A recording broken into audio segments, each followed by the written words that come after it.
Sir কালকে যারা করছে স্যার তারা ভিডিওটা আছে আপনার কাছে এটাই কালকে কয়টা শুরু হয়েছিল এটা তোমার লগে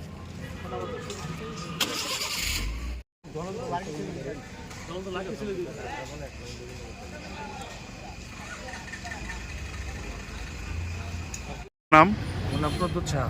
কি কারণে আজকে আপনারা কাকরাবন সিন্ডিকেটের সমস্ত অটো গাড়িকে আপনারা আটকে রেখেছেন? আমাদের কাকরাবন ডিএমএস এর আপনার অটো সিন্ডিকেটের আপনার শ্রমিকের কালকে এই মেলাগঞ্জ যাওয়ার পথে মেলাগঞ্জ প্যাসেঞ্জার লইয়া গেছে, আবার আসার পথে এই তারে আটক করে পারমিটের গাড়ি তারা আটক করে তার প্যাসেঞ্জার নামে রাখে এবং তার উপরে টর্চারিং করে এবং তাদের নির্যাতন এবং ভয় দেখায়। এরপর হ্যাঁ নিরুপায় হয়ে থানায় যায়। থানা যাওয়ার পরে এক থানা লিখিত তারপর থানাতে বেরোবার সময় তারে আবার আটকে তাকে সিন্ডিকেটে নিয়ে যায় এবং তার উপরে বিভিন্ন ধরনের টর্চারিং করে।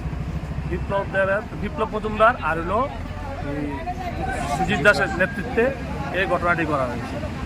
আর এর পরিপ্রেক্ষিতে আমরা কাকরাবন ডিএমএসের পক্ষ থেকে আজকে আমরা যাতে এটা সুষ্ঠু বিচার চাই, তার জন্য মাননীয় মুখ্যমন্ত্রীর কাছে আমাদের আবেদন, আমাদের এই অটো শ্রমিকরা যাতে সুষ্ঠু বিচার আমরা পাই।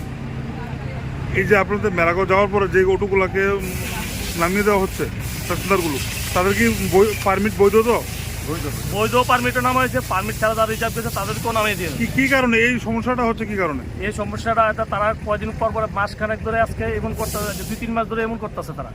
আজকে 2 দিন বালা, আবার 2 দিন পর থেকে এমন আরম্ভ করছে। এটা কি শুধু সিএনজি চালিত না ব্যাটারি চালিত? ব্যাটারি সিএনজি সবগুলো কি করছে? হ্যাঁ, সবগুলো করছে। কালকে অনেক সব গাড়িতে প্যাসেঞ্জার নামে রেখেছে। এখন আপনাদের কি দাবি শেষ পর্যন্ত? আমরা দাবি এটা যাতে আমরা সুষ্ঠু বিচার চাই। মাননীয় মুখ্যমন্ত্রীর কাছে আমাদের আবেদন যাতে আমরা এই সুষ্ঠু বিচার যাতে অটো শ্রমিকদের আর নির্যাতন না হয়।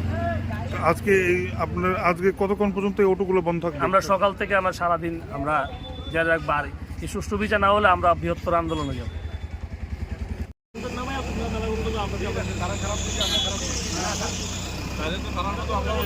সকাল থেকে কি করতে